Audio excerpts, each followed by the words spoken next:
అనగనగా ఒక అడవిలో ఒక చెరువు తాబేలు ఉండేది.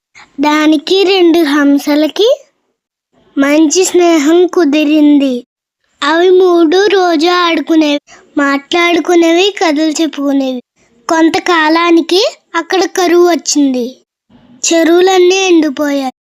హంసలు తాబేలు వద్దకు వచ్చి, మేము నీరు ఉన్న వేరే ప్రదేశానికి వెళ్ళిపోతున్నాము అని తాబేలుతో అన్నాయి. తాబేలు బాధపడుతుంటే, నిన్ను కూడా మాతో తీసుకెళ్తాం అన్నాయి.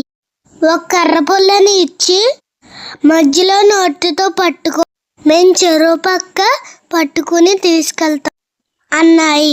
అక్కడ నోరు తెరవద్దు అన్నాయి. అదే విధంగా అవి తాబేలుని ఆకాశంలో తీసుకెళ్తున్నాయి.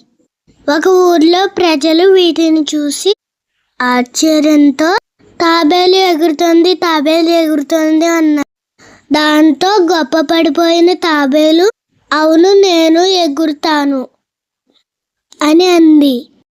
నోరు తెరవగానే తాబేలు పట్టు తప్పి జారి నేల మీదకు పడిపోయింది. అందుకే గొప్పలికి పోరాదు.